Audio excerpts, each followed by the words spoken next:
evening, everyone. It is February 6th, and this will be our first show for February 6th. And I brought Mark up instead of John, but that's all right. I'll tell you what, we're just going to leave you up there, and I'm going to bring up John. Okay, I messed up John and put Mark up first, so we'll just leave him up there. So it's February 6th. We just had a big celebration in Boston yesterday. Anything you might want to add to the celebration, Mark? Well, I do. As hard as it is for me to say this, I have to congratulate you on winning the same amount of Super Bowls as Pittsburgh has. Well, I think Tom Brady has 6, and I think Terry Bradshaw has 4. We're not talking about quarterbacks now. We're talking about teams, right? I see. And we've been in 9 of them. So, it was a good weekend. I do have to bow down and congratulate you and tell you that job well done. Well, you know what's funny around here? We're so spoiled. We actually had a lot of people complain about the game because they thought, they must have thought it was going to be a shootout. Actually, I did. I thought it was going to be 38-24. But they complained about the game and shutting it off or it was boring, but they wouldn't say that about a no-hitter. Yeah, there you go. So it's the complete opposite. I mean, I thought it was a fantastic game. It was great defensive moves, and of course we lost our defensive coordinator, but he's head coach in Miami now. Yeah. That. And so, John, any welcoming comments, seeing that I screwed up the beginning of the show? No, it looks like we were on for 8 minutes before we finally came on. Yeah. We got to talk and see. There's a little bit of a glitch. I think what you did was when you set the show, you just might have hit the minutes button instead of the hours button. No, I always check that now because of the last time around with the delay. So those of you, let's see who we got here. We got Jerry Plant from Cape Cod. Don is on in the other room. Michelle is on. Michelle says, good morning, good evening from cold Prescott Valley. Yeah, cold Prescott Valley. That must mean it's 45 out there. Yeah. So I don't think you're going to get much sympathy, Michelle, especially if you're sitting in your new hot tub. So if you're sitting in your new hot tub and you're complaining about the cold, that's even worse. We've been in the 60s for the last couple of days here, so no complaints from North Carolina. Mm-hmm. I've been in the 60s for the last 8 years, and I'll be in the 60s for another 2 years. That's all I can say about that. I have to give credit for this show to Andy Parr. Andy tries to join us every week, but Andy sent me a note last week and said, hey, with all this polar vortex and all this cold weather, he says, I think that'd be a good subject for a show. So I said, okay. So I said, let me see what I can do. And I rifled off a note to Mark, and Mark said, yeah, that's fantastic. We certainly should talk about that. And he's prepared a very nice document, and we'll give you a link for the document. The ironic thing is Andy lives in Florida. Yeah, he was in, I think he was in Disney World again. He was going home today because he posted a picture from the flexible bus. So he took the flexible bus over to Disney World. Oh, he's still got that. Okay. Yeah, Michelle says, hey, Don, just made stuffed peppers with wild rice. What is it? Stuffed peppers, wild rice, organic stewed tomatoes, and cheese with no animal rennet in it. Very yummy.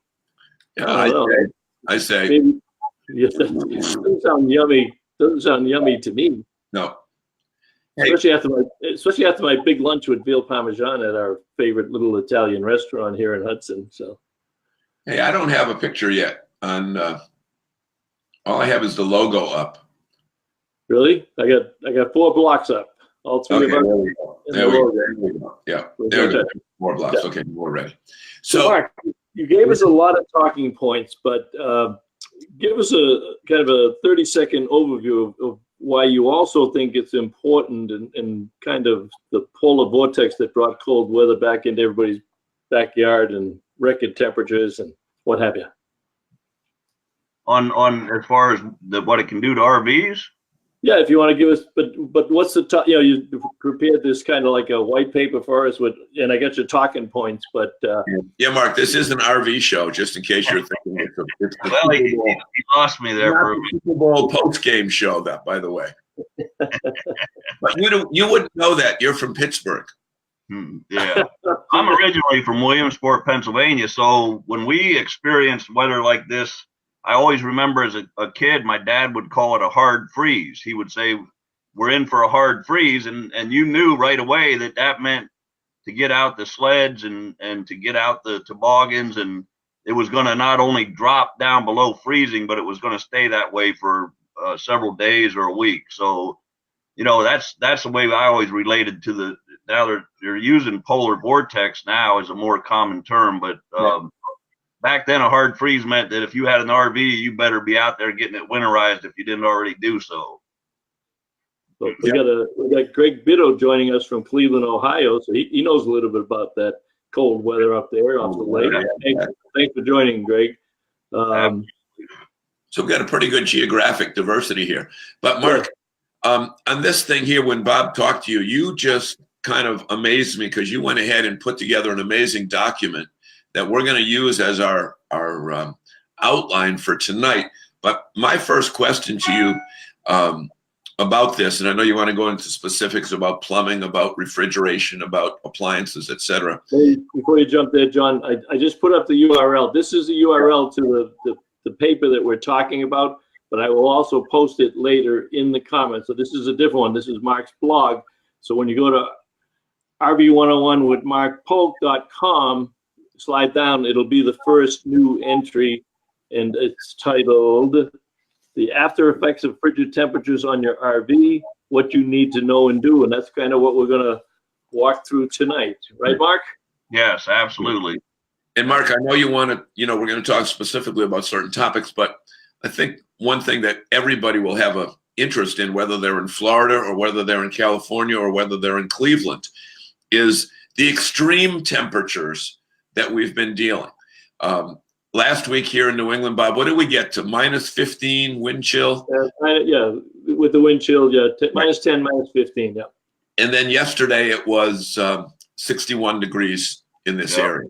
Well, I'll tell you how cold it was. It was so cold, I had to put on a long sleeve shirt. You didn't put a coat on? No, but I did put on a long sleeve shirt. Okay. So I'm covered, yeah. So my point, even though Zagami keeps interrupting me with irrelevant stuff like the long sleeve shirt, is that the extremes are an issue. Not necessarily what the temperatures are, but the extremes in a short period of time.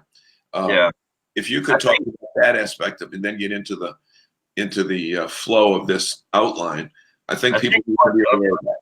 What a lot of people, I think, don't consider when it comes to RVs is exactly what you just said, John. You think about your house, and it's a controlled climate. It's you don't have to worry about the pipes in your house freezing as quickly as you would with an RV. And RVs are notorious for, it might be in the middle of summer in North Carolina, we get into 100-degree weather. And then next thing you know, you're in a polar vortex and it's 20 below zero.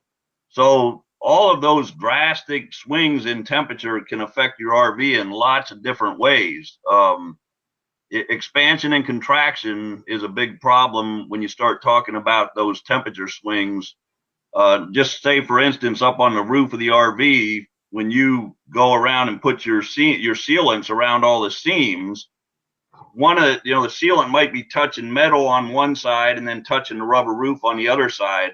So that metal is when it gets cold, it's the contraction, and then as it warms up, you get expansion. One good thing about RVs is they basically use sealants as opposed to caulking. And what's important there is a sealant will never really set up and get hard. It'll stay flexible. So the idea is as that metal expands and contracts, the sealant can do it along with it. But eventually you're gonna get some separation in the sealants, and then you're gonna have a problem with water penetration and everything else. Hey, Mark, let me just interject one thing here, because I'm looking and see where people are coming from. Wayne's in San Diego, and Michelle is out in Arizona, et cetera. We're in the Northeast. So a lot of what we're talking about, people might think that it's only pertinent to us Northeast people. But how about the person who is from the South and for some reason or another is traveling north, like our friend the Wendlands go from one part of the country to another?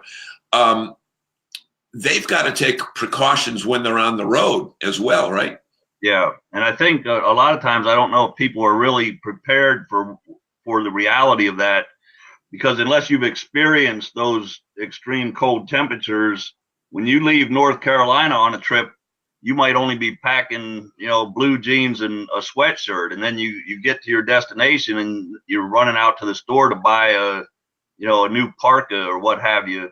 So when you're traveling like that in the RV, that's a huge consideration, not only for your personal protection, making sure you have the right clothing, but making sure the RV is prepared to go into those types of temperatures. So if I leave here and I just have water in the freshwater holding tank and water through all the plumbing lines, and then I arrive up there to visit you guys, and I'm not prepared for it, the first night that the temperatures drop below freezing, and if they stay below freezing for any amount of time, all that water in my plumbing system is going to freeze. Yep, and you got a problem. Worst case. Kind of like that? Yep, absolutely. Yep. And what's interesting about that is back in the 90s, 80s and 90s, RVs weren't using this PEX plumbing for the plumbing system. They were using stuff like this PVC and stuff, and it just can't tolerate the cold temperatures. So you see what happened when that had water in it. It froze, it expanded, and then it ruptured. Yeah. And Mark, Bob, two things here. I just noticed that Diane Coaley signed on. So we officially now have viewers from Maine to California. Okay, so that's wild. And in fact, our buddy Wayne does those RV Ad Pro videos that you see on some of the dealer websites of the layouts of many of the RVs. Yep. So we always run into Wayne at the shows. And good evening, Diane. And Jerry says most snowbirds don't dewinterize until North Carolina when they're heading back. When they're heading south. Yeah. But Mark, one other topic here, and I hate to bring it up again, but it's pertinent. The Super Bowl last year was in Minneapolis. Yeah. Okay? And you might not be aware of the fact, but the Patriots were in the Super Bowl last year. Yes, I'm aware. Okay. And we had friends they were in it again this year too. Right. And the year before that too, Bob. But didn't they lose? Didn't they lose last year? Well, they did. And they did. We lost the Eagles, and we invited the Eagles back for a rematch this year. Who beat them last year? Bob, who beat them? The Philadelphia Eagles. Okay, all right.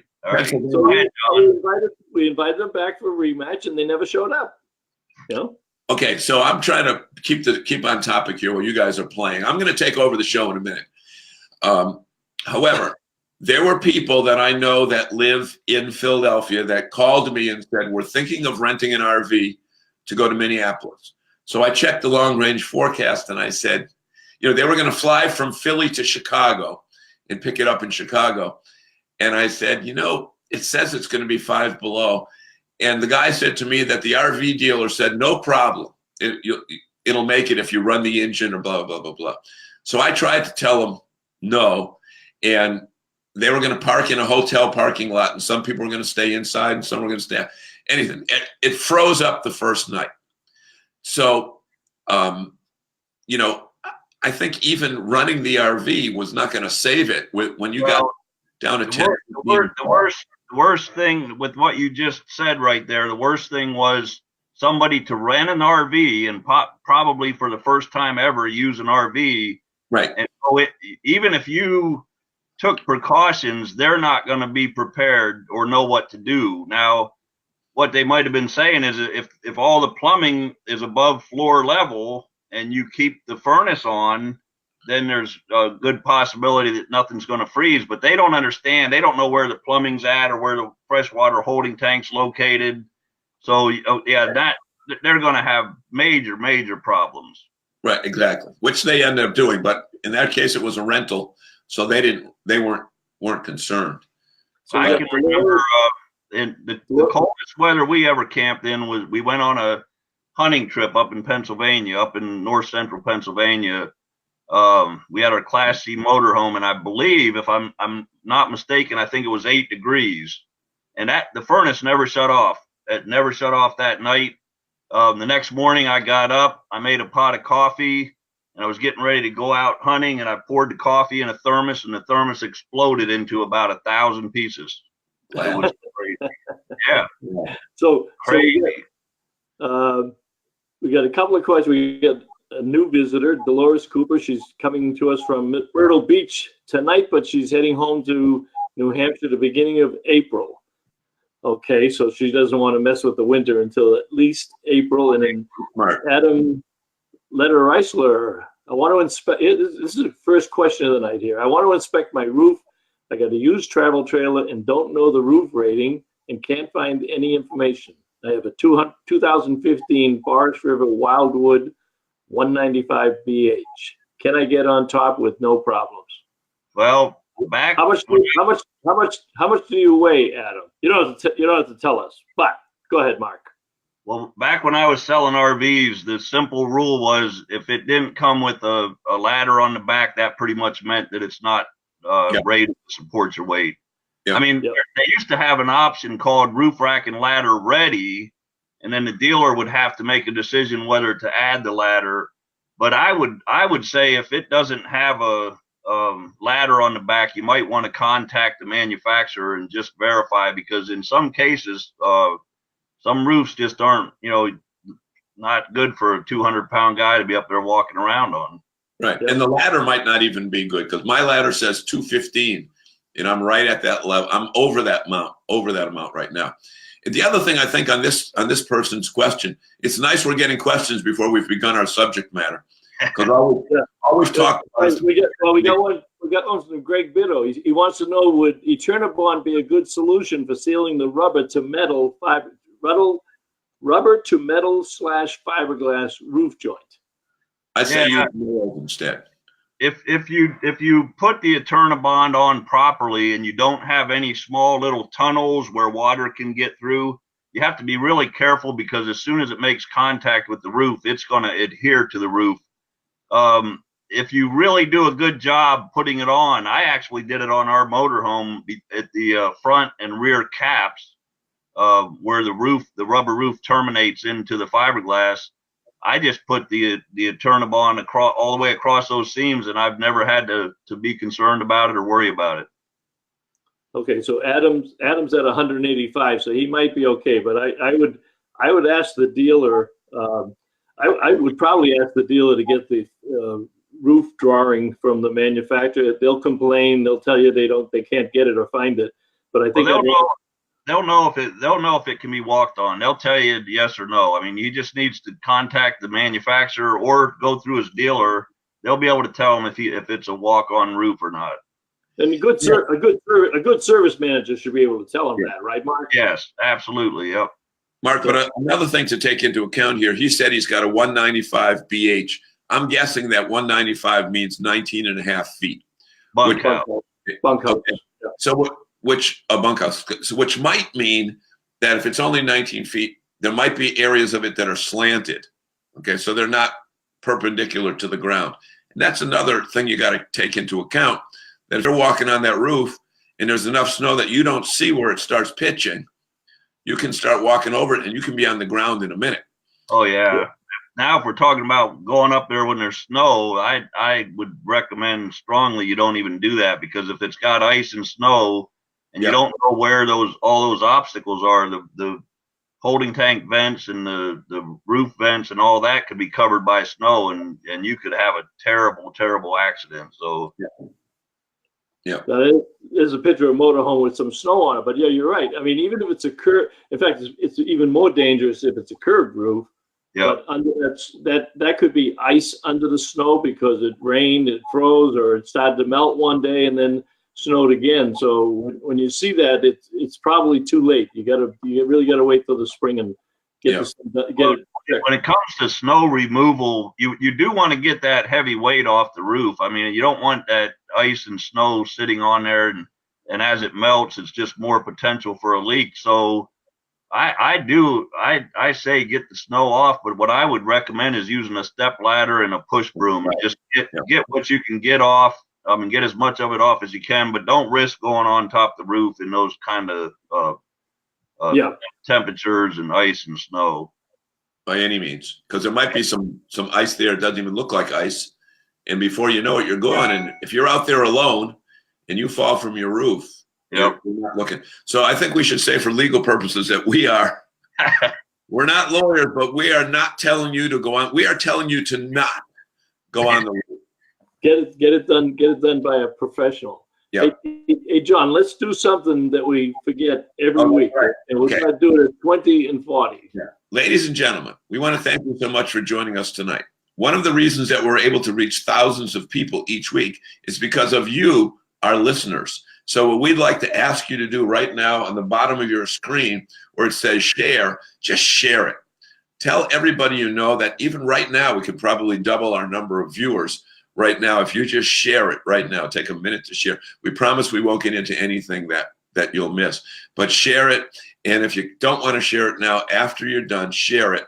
And that gives us the capability to reach 5,000 and 6,000 people a week, so that we've got the budget to bring on great people like Mark and Dawn Polk. Oh, Adam's got a plus. He says, thanks for the information. The trailer is in the garage and out of the element. So he's got a live.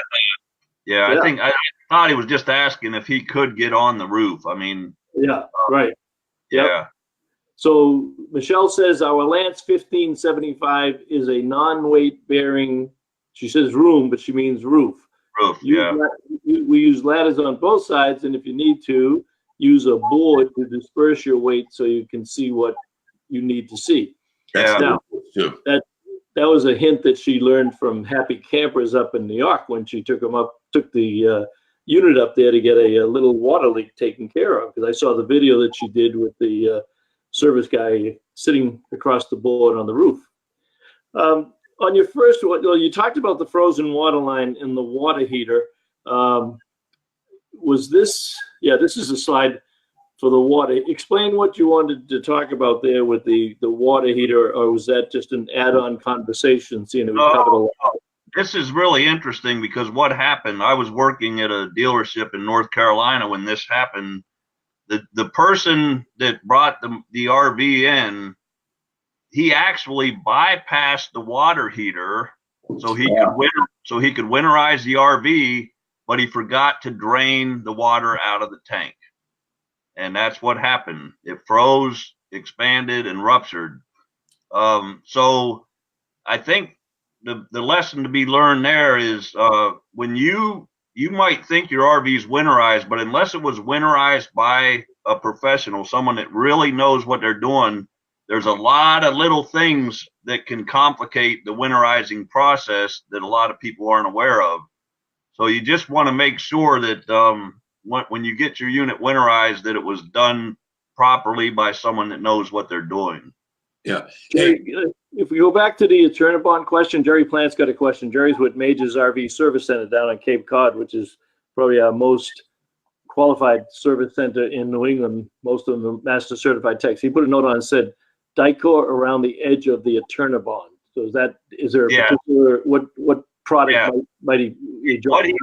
What he's saying is after you apply the Turnabon tape to take lap sealant, Dicor lap sealant, and go on both edges of that with the sealant, and then you don't have to worry about those small little tunnels and things that I mentioned earlier. So that's a really good point. Yep, absolutely. Okay, Bob, two things here. That we Mark, number one, if you could just if you have the capability to tilt your glasses, because on the screen it looks like you're in Star Wars. I just there. And Jose, I don't need them as much unless I'm reading, so I'll just take them off for now. Jose just put up a very interesting thing. If you take a board and put it the widthwise across your RV onto two step ladders, I think you're just looking for trouble. Yeah. And you can buy those, you go to your local hardware store and get those, not roof rakes, but those styrofoam squeegee type things that the car dealers use, and save yourself that way there. But folks, And the other thing, I'm along the same lines. I know people that say, I'm not going to pay $100. You know, they'll spend $100,000 on an RV and say, I'm not going to spend $100 to have somebody put 4 quarts of alcohol, antifreeze into my unit. Okay, so they want to do it themselves. But like you said, now what does it cost? Because that guy forgot that. What does it cost? And maybe Jerry can chip in on that as well. But you've got labor and you've got parts, and you may have hidden frozen stuff in that you're not going to see until the spring. I mean, it's a penny wise, pound foolish thing. The good thing about one thing I want to comment on that board. That was not for winter. That was a non-weight bearing roof, and he had to make service repairs in the middle of the roof.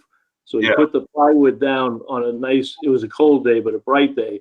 Otherwise, he would not have been able to get up and work on the area that was there. So wasn't related to the snow on the roof.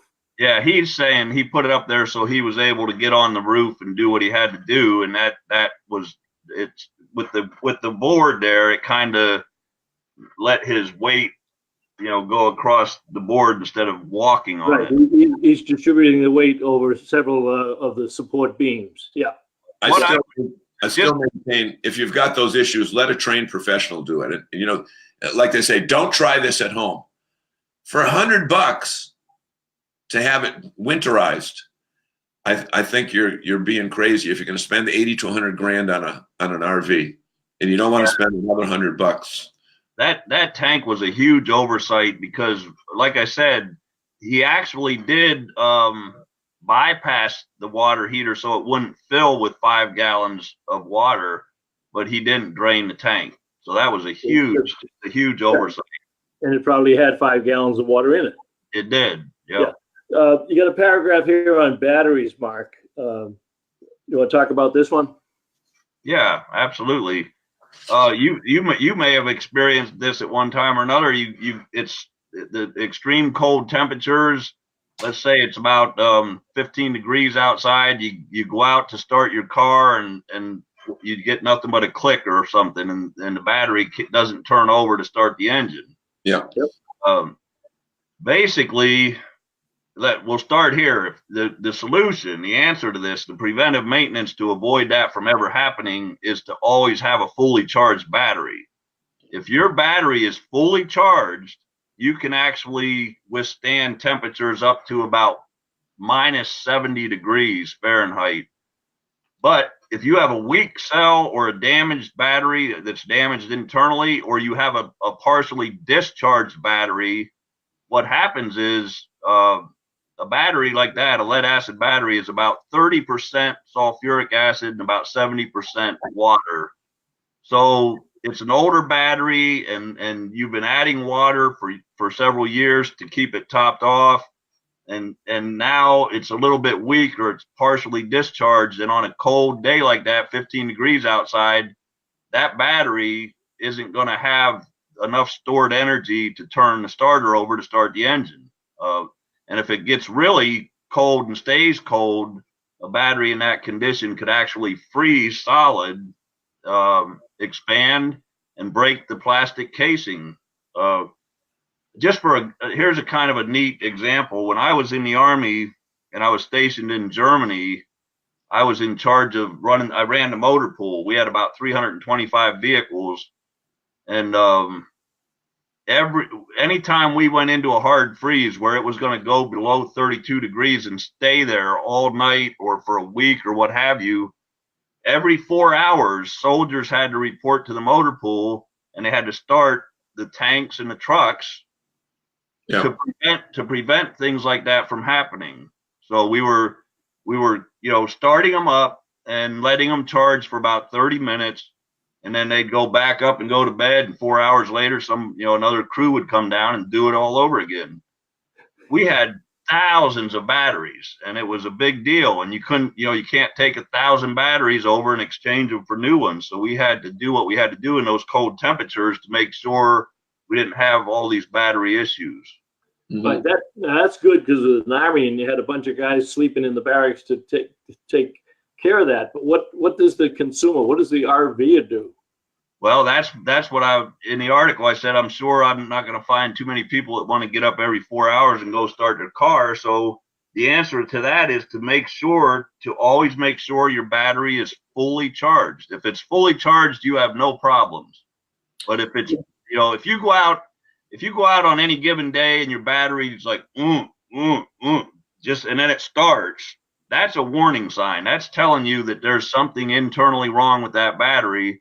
And if you don't know how to test it, I mean, it's a simple test with a multimeter, but if you don't know how to test it, then you need to take it somewhere and just have it inspected, because the first cold day that winter, you're probably not going to be able to start your car.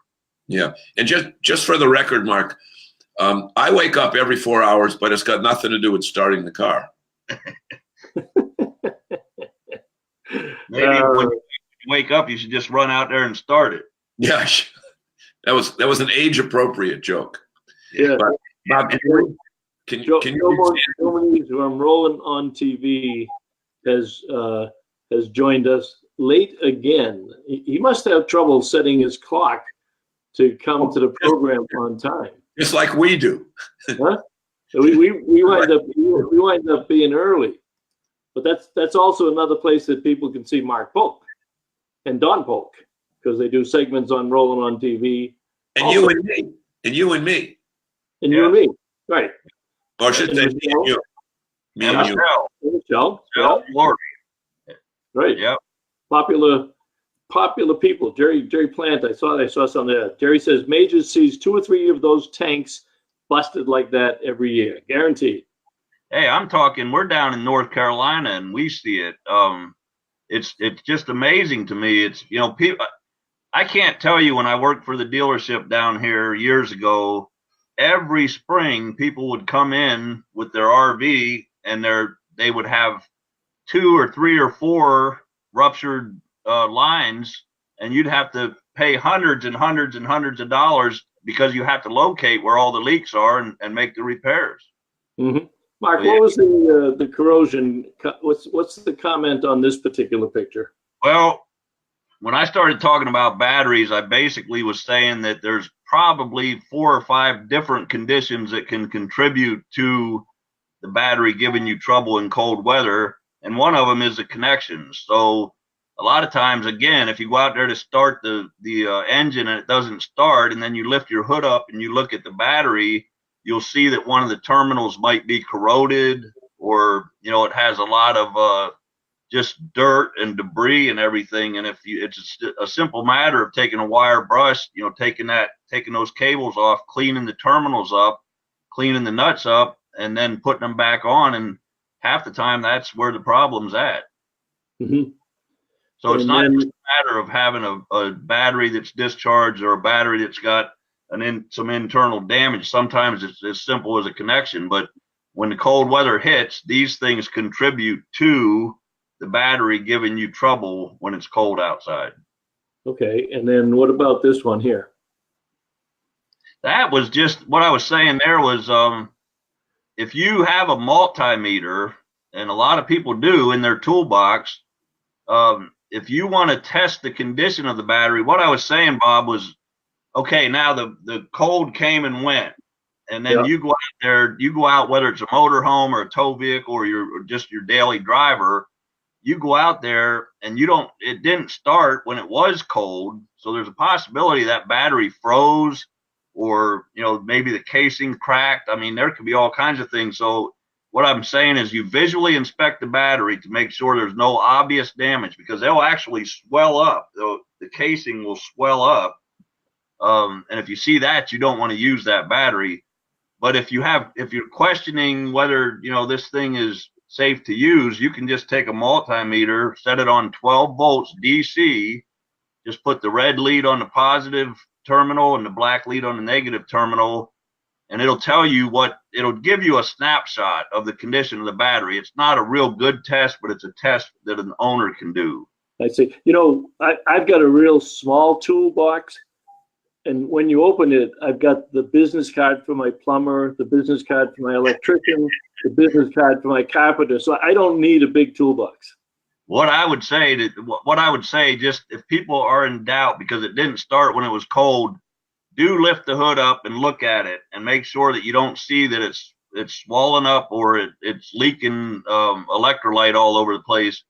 If it's not, try to start the car. Turn everything off that could be drawing power from it, so you're not, making it work harder.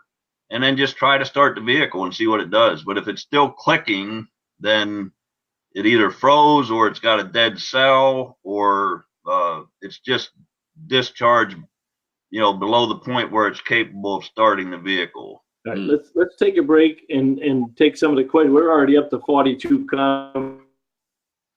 Hey, Bob, while you look at the questions there, Jerry was kind enough to put something on really important.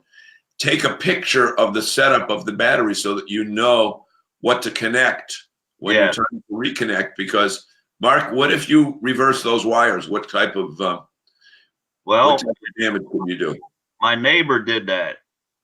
My neighbor actually had two 6-volt batteries that were wired to, for 12 volts.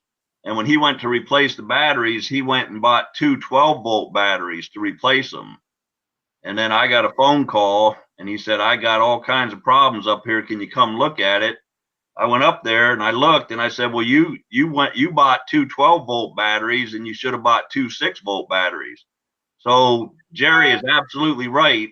I said to him, did you draw a picture of it or did you take a picture of it so you knew how to reconnect the cables when you replaced the batteries? And he said, no. So we just worked through it and figured it out. But when you're talking about an RV that has 2 batteries or 4 batteries or 6 batteries, and it's time to start changing out batteries or a battery dies or whatever, the smartest thing to do is take a picture of it. And then you can reconnect. Let me run through some of these. Dave Kirik, I hope I'm doing it right, Dave. Dave Kirikoffey, who also happens to be in Arizona, says it's cold. So he says it's cold. Michelle says it's cold, but neither one of them has posted the temperature yet, because I would question their interpretation of cold. Sandy's got a good question. And hello, Sandy, and she joins us when she can. How do you test a battery that is sealed? She could do that. She could do that with the multimeter. See, what she's saying is, if you can remove the caps, you can use a hydrometer to test the battery. You're testing the specific gravity of the battery. That's a more accurate test. It's going to give you better information. But just to see what the state of charge is, use the multimeter. On a 12-volt battery, 12.5 volts is borderline. You actually want to see 12.6 or 12.7. But if you get down into 12.4, 12.5, that's not a fully charged battery. But it might start the car, but again, it might not. I mean, it's right on the edge. Okay, and Brian and Lisa say a tube of dielectric grease is less than $15 for a large tube. Well, that's good, but what is dielectric grease and what do you do with it, Mark? That'll keep all your electrical connections clean, where you don't have to be concerned with that corrosion that we were looking at a little while ago. So you can use that on wiring, and you can use it on electrical connections, and it'll make sure you have a good connection. You don't have to worry about the corrosion and the vehicle not starting or what have you. Okay. All right. Okay, Sandy. Oh yeah, talk about her thing about. Well, Sandy's got a point here, but I think I could argue the other side of it, Sandy. She says it's unconscionable to not be able to have a strong enough roof to walk on. How did they get the vents in and the air conditioning in, not from ladders up side to side for sure? Well, they have scaffolding that works that way, and some of them actually put the roof vents in before they put the roof on. It's done with a crane, and then they secure them on the inside. But it's one of those age-old problems, Sandy, with RVers. They want an inexpensive RV, but they don't want to pay the price for having it, a medium to heavy-duty one. So manufacturers look for ways to take it out. It doesn't mean that it does mean you can't walk on it. And yes, if you have a rollover, it's going to do a lot more damage than maybe something a little bit heavier with 2x4s on there. But they don't do 2x4s. So it's a construction and it's a demand by the consumer. And the hottest selling product in our marketplace. 80% of what's sold out there is towables. The hottest selling thing right now is lightweight towables. Right, Mark? Yep. Yeah, absolutely. Entry level and lightweight. What it is the decking that they use on the roof truss. If the decking is really thin plywood or whatever type material they're using, you know, I can't get up there at 215, 220 pounds and walk on a lot of those lightweight roofs. You're going to hear some cracking under your feet. So it goes back to what I said. Now this is back in the 90s, but if the RV has a ladder on the back, then it's telling you that you can walk, but that doesn't mean that you can go up there and just run around and have a party. I mean, you have to walk really light on your feet. Don't put both feet in the same exact spot and stand there, because keep your feet spread out a little bit from each other and distribute the weight a little bit. But there are a lot of roofs out there that you cannot walk on, or they don't recommend it. Yep. And even if you can walk on them, Mark, you might have some kind of grit on the sole of your shoe that you track up there. And if you've got a rubber roof, you puncture that rubber roof and you've got a pinhole. Yeah, you got to be careful. I mean, sneakers are the safest thing. Something that has, good footing, and you want them to be clean. I mean, you're right. It takes a lot to put a hole through a rubber roof, but I don't think you'd do it with your shoe. But just take whatever precautions you can. What you put a slide up for? I put it up for your antifreeze comments. Talk to us a little bit about antifreeze. Well, it's interesting because I a lot of times when you get into the automotive side of things, you're getting into more technical stuff than what you might realize. You might know a lot about your RV, but say it's a motorized RV or your tow vehicle. In the wintertime, one threat to your vehicle is not having the right antifreeze concentration in your cooling system. So what this slide was, if you look at that, it says 50-50. So what that means, it's 50% automotive antifreeze, ethylene glycol, and it's 50% water. So it's pre-mixed. So if you put that, say you flushed your radiator out and when it was time to refill it, you put a 50-50 mixture in, and then you add a bunch more water to top it off to fill the radiator. You're messing it. You've diluted that to the point now where in a polar vortex type situation, you're going to have to be concerned about that. There's also full strength. So you could, but even if you use full strength, they recommend that you only use about 70% antifreeze and still add some distilled water. You definitely want to use distilled water because you don't want all them extra minerals and things in the cooling system that can promote corrosion and what have you. But the last thing you want to happen is for the water in your engine block to freeze in the wintertime, because it's going to cost you a lot of money to get it fixed. They put freeze plugs in an engine block, and that the plugs are actually pressed into the side of the block. And the intention is if it does freeze, it will force those freeze plugs out and try to save from cracking the cast iron block. But either way, you're going to be looking at a big repair bill. Wow. Hey, Bob, I got to say, well, look, it's time for us to say it again. Right. Okay. Ladies and gentlemen, thank you so much for joining us tonight. My name is John DePietro, along with Bob Zagami. Our special guest tonight is Mark Polk and Dawn Polk, who was in the other room telling Mark what to say. And we'd like to thank you for here she comes. Oh, there she is. Thank you so much. I thought we were on 10-second delay here. I guess not. But I just wanted to tell you that the reason we can reach 5, 6, 7, 10,000 people a week is because of our audience that shares this. So share it now. Share it. And share. And Mark, I'm sure you go on a lot of shows, but you got to admit the comments and questions that we're getting from this audience tonight, I think really set our audience apart from many other audiences. I agree. I tune in to watch you guys every week that I can, that I can possibly get there in time. Yeah. And I always find it interesting. I always find the comments from the viewers interesting, and the content that you guys are covering real interesting.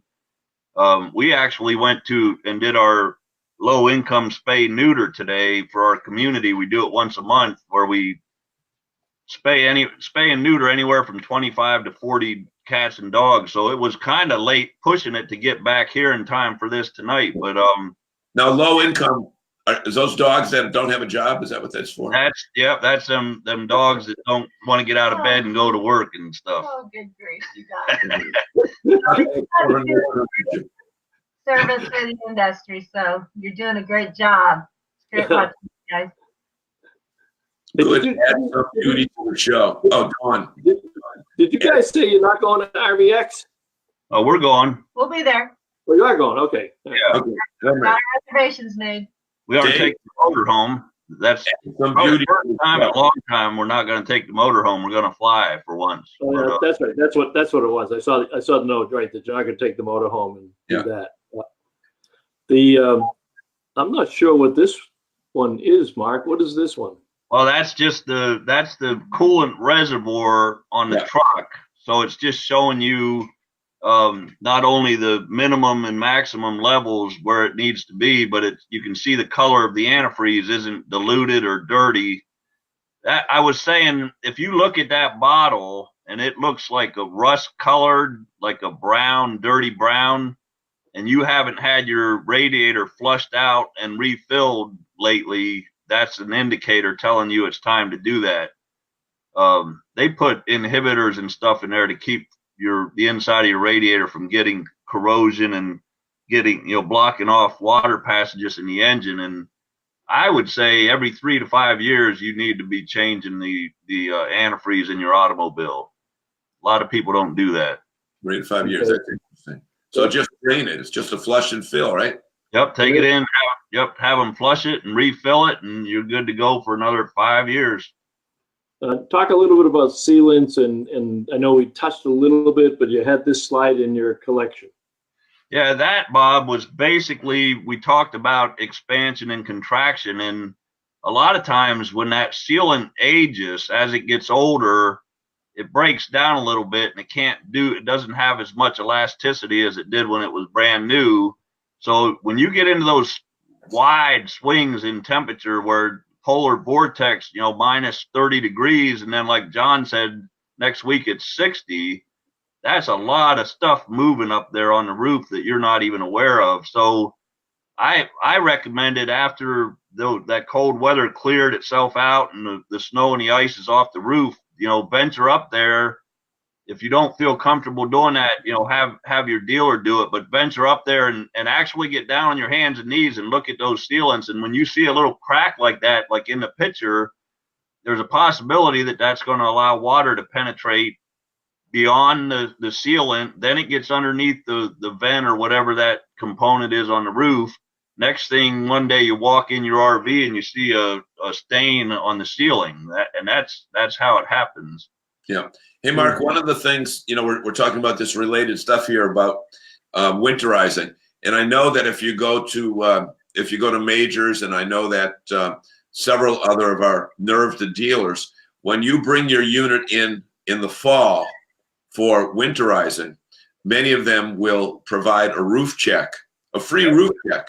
Yeah. And then if you need something, they charge you by what you need. But it's so important that spring and fall you take a check on this. Well, we're only talking about temperatures here, but think about driving that thing down the road and all the flexing and movement that's going on with that all those seams, not just the roof seams, all the seams on your RV. There's a lot of movement there, and yes, twice a year, and then when you take it in to get it winterized, that's an ideal time to have them look at that, and they'll let you know. They'll say, hey, you've got some cracking going on, or there's some separation, the sealants are lifting up off the rubber roof, or whatever the case is, and they'll let you know if you need to do something. It's really not that costly to get a reseal done, especially if it's only a couple areas on the roof. Mark, talking about the polar vortex, which I don't believe in, but it was cold for most normal people. Oh, wait, I have to agree with it because Mark has used that term about 12 times already. It must be true. Hey, but talk about the windows in an RV and how and if they're impacted by these dramatic temperature changes also. What about that and the seals around the window? Well, typically, it depends on what kind of windows you have in your RV, but the clamp style windows that are put in, they're not really going to be affected by the cold. The only thing I would say there is on the top of the windows that usually they'll run a bead of silicone from corner to corner on the top to prevent rainwater or something having the advantage of trying to get in the window. It's just another seal on the RV that you need to inspect. But as far as the windows themselves, they're pretty sturdy. I mean, they can hold up for years and years and years without much maintenance. But even with a dramatic swing, though, if you were minus 20 or minus 30? The only thing you're dealing with there when you start looking with glass and everything, of course, is condensation. It's cold one day, it's hot the next day. You've got condensation going on. When it's really drastic like that, you're going to have more condensation when it warms up. So, you know, that's just typical RV stuff that you have to deal with as an owner anyway. There's not really a lot of maintenance with the windows. You shouldn't have trouble with your windows unless it's an older RV, got 100,000 miles on it, and it's been down the road quite a while. And that, you know, it might just be one of the window seals goes bad or it starts leaking. But normally, typically, the roof is where you're going to experience the majority of your leaks. Hey, Mark, while you're on that topic, Greg just asked the question here. Should you try to remove the old sealant? Because after patching several times, how do you know there's still adhesion? And as you answer that, and what type of tool should you use, and how much care should you use that if you're trying to scrape something off, you could be doing damage underneath at the same time while you're trying to fix it? Okay, I use a auto body squeegee that they use to put Bondo on a car. It's made out of plastic. It's got kind of not a sharp edge, but it's got a pointed edge where you can get under some of that sealant. I also use a tool that you use to take automotive trim, chrome off the side of the automobile, and it's got a handle on it. I can get some good leverage, but it's not sharp. It's not something that's going to cut in and tear the rubber roofing. What you do when you're doing a reseal, you inspect the RV. If it's a crack in the sealant, you just clean the area real good. I use a rubber roof cleaner first, and then I use denatured alcohol on a cloth as a final prep. And then if it's a crack, you just seal the crack. If you see sealant that's lifted, that's separating from the roof, then you want to try to get that section of sealant removed, because otherwise you're not solving any problems. So if you can actually see it lifting and separating, use those tools to get under there. Be careful though, because sometimes the sealant will still be attached to the rubber, and when you're pulling the sealant off, it will stretch the rubber, and it can put a hole in the rubber if you're not careful. So you want to exercise caution, but get the lifted stuff off and then clean it, prep it, and reseal it with new sealant.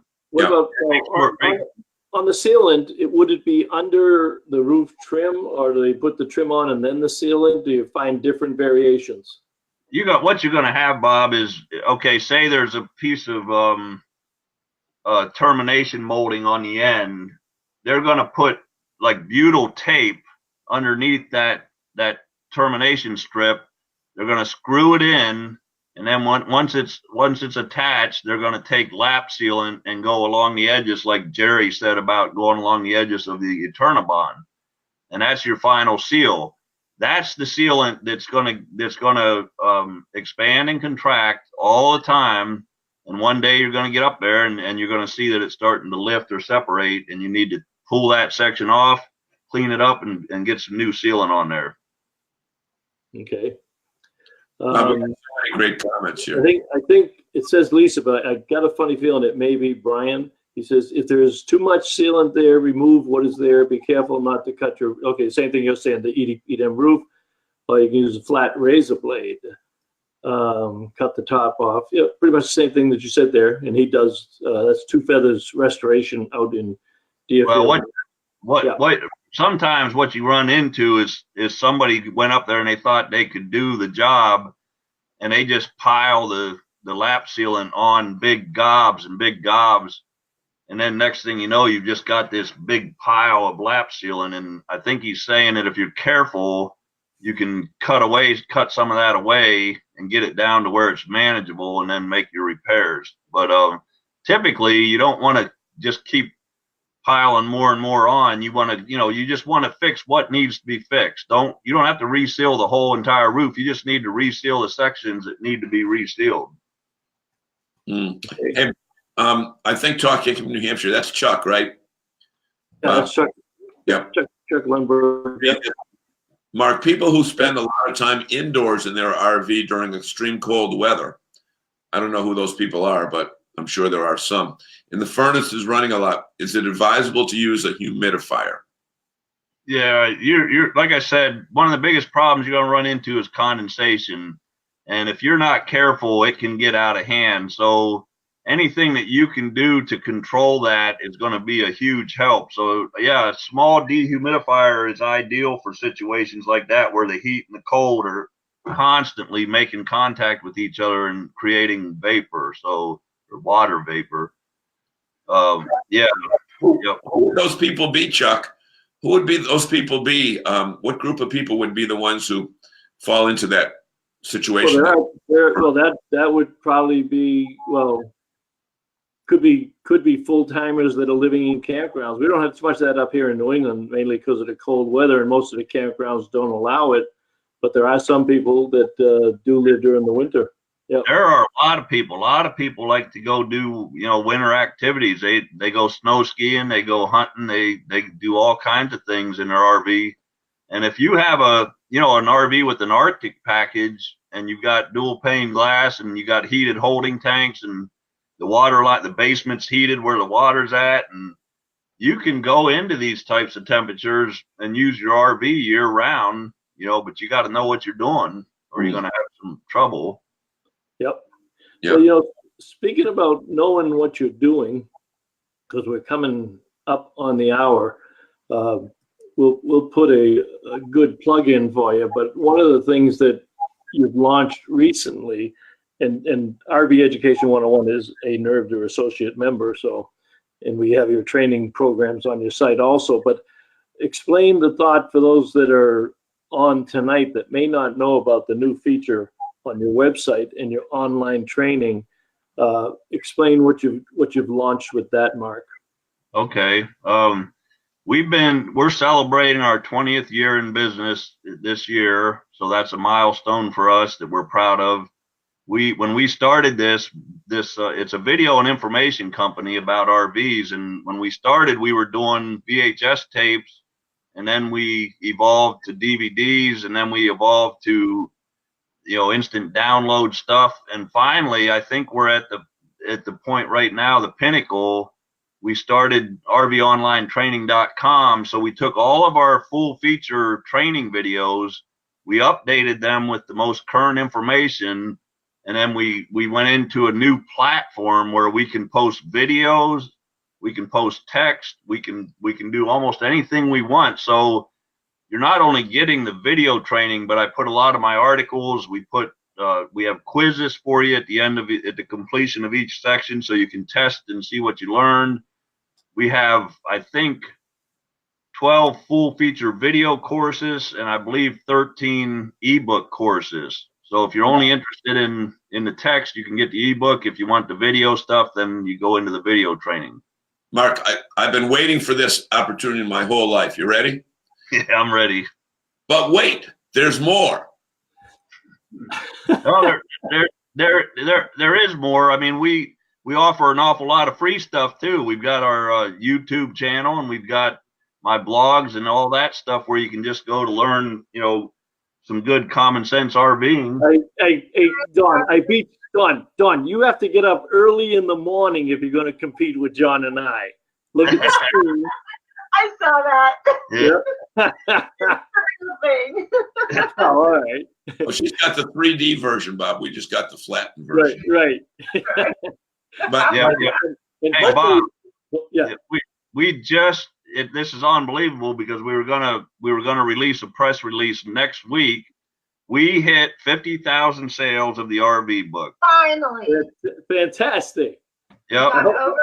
I hope all of our Nerve to Dealers helped out, because I know several of them have ordered the books and have it on their counters now, and make sure that their customers learn that too. And that's a great book. I always mention it in my seminars, because even if you're not an RVer, even if you're joining us now because you think you like it, or you were on our mailing list for the shows, but you haven't yet purchased an RV, this is a great way to start. Keep it on the night table and read every once in a while, and you're going to be a much more informed consumer when you go to buy. Well, you explain it, Mark. You do it so well, but why is this important to somebody that doesn't own an RV?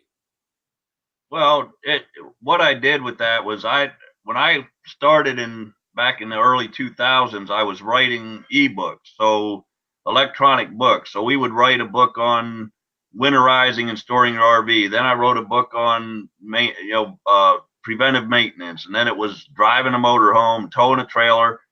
And then one day I was kind of sitting there and I thought, well, I have 14 ebooks, and if I took all of them and just really did a good job organizing it, we could put it into one book that pretty much answers everybody's question, that they, regardless of the topic, they would have their answer in there. So that's what we did. And we did that back in 2006.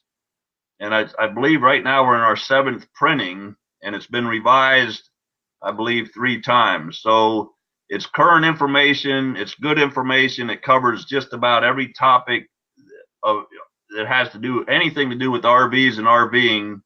It's in that book. So if you're just curious, or if you just need a refresher every now and then, or new or experienced RVer, I mean, the book's got some good information in it.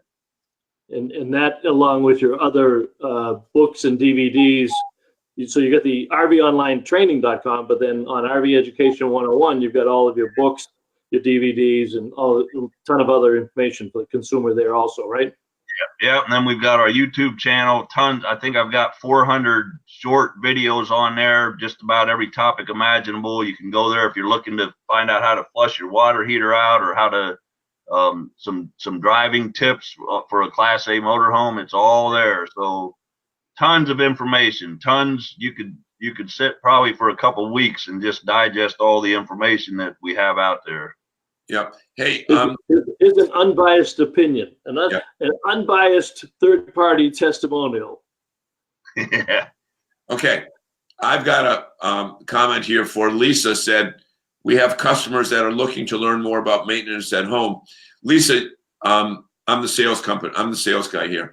You can get a hold of Mark and Dawn and buy those wholesale and be able to retail them to your customers. Yeah, absolutely. Yeah, my deal is buying by the case, Lisa, if that's Lisa or Brian, but you can buy them by the case, and they have a special price for the Nerve to Dealers. So I'll send over Dawn's email address. She handles all the marketing and communication stuff. We'll get Dawn in touch with you, and you can get those. And in fact, something you might want to do, they do training classes actually to teach people restorations and stuff. So you could either make it a textbook for the class, or add another $25 onto the fee for the class and include the book. Yep. Is there one about balancing a trailer? Video training. The video training, we have dealer pricing as well. So if there's a course in there that you're interested in for the online training, we offer wholesale pricing as well. Okay. What do you see something about balancing a trailer, John? We just had a customer total. Oh, this is just before that. Brian, Lisa. Well, they had. Is there related? Oh, is there one about balancing a trailer? Oh, you mean leveling? I think she means leveling. So I'm sure that's covered in your towables or your trailer, and then also in your fifth wheel, right? And even motorhomes, right? Yeah. Every type of RV, individual type, we have the leveling covered. And then I think I even put a couple videos on YouTube about leveling your trailer as well, where you could just go to our YouTube page, RV Education 101. Oh, wait. Just do a search for leveling your trailer, and you should get 1 or 2 videos come up there as well. But yeah, it's covered in the book. let me covered in the video. let me correct my statement because she knows and he knows more about this stuff than I do.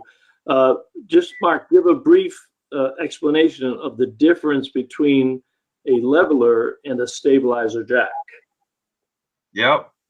I talk about stabilizer jacks not being designed to support the weight of the RV. It's just to stabilize the RV, and you need to use your levelers or learn how to level the camper, but not to use the stabilizer jacks. That's a big problem. People think that those stabilizer jacks mounted in the four corners of a travel trailer are there to level the trailer, and that's not the case. Yep. And also you see people with motorhomes with the four corners, with the front end lift totally off the ground. Yeah, I saw that at a Walmart parking lot, and the levelers were sinking in the asphalt. Yep. Hey, one of our customers, one of our viewers commented earlier, and let me just tell you my take on what his question was. He said, "What other precautions do you have to take when towing in bad weather, in winter weather?" And one of the things that I'm going to say from a driver's perspective is icy road, which is totally different. And you know what? If you're driving a travel trailer, being pulled by either a car or an SUV or a truck, and you slow down on dry, level ground, the brakes work. But if you try to do the same thing and you're on ice, you can slide. And when you slide, you point your truck around. So the best advice is to get off the road. But if they don't get off the road, Mark, what's next? Well, my advice is if you're planning a travel day for tomorrow morning, you need to get on the Weather Channel and get a weather update for where you're at and see what the road conditions are going to be. Because if the road conditions are bad, you need to spend another day at the campground. That's right. All there is to it. And that's cold weather that we're talking about. But you know what? That advice is common sense year round, wouldn't you say?